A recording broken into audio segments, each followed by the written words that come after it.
Hi, my name is Matt Eichelberger, and I am the founder of Eichelberger Law Firm.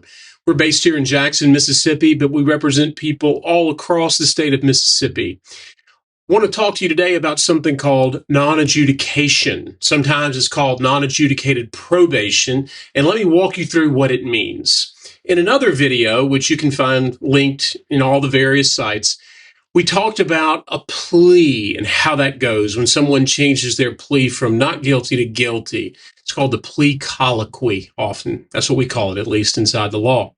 So the non-adjudicated probation or the non-adjudication resolution to a case comes about when somebody tells a judge, listen, I would like to change my plea that I earlier entered as not guilty. I want to change that to guilty. Normally, what the judge would say is, okay, I accept your plea of guilty and I adjudicate you guilty, and here is your sentence. So with a non-adjudication, what happens is the judge says, I hear you. I understand that you want to plead guilty.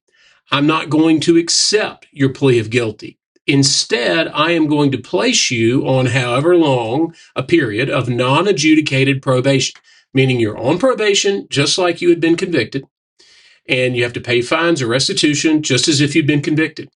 And if you successfully complete all the terms of the non-adjudication, then you go back before the judge, or sometimes the judge just signs an order dismissing your case. So you're never found guilty. Your criminal record, such that it exists, just shows that the case is pending. It doesn't show that it's been resolved against you. It doesn't show it's been resolved in your favor. It just shows pending. And under our Constitution and how we view things in America anyway, that means you're not guilty, ever. So if you successfully complete the non-adjudication, you are just the same as you were the day before you were ever charged with anything. Now, what happens if you don't successfully complete the non-adjudication?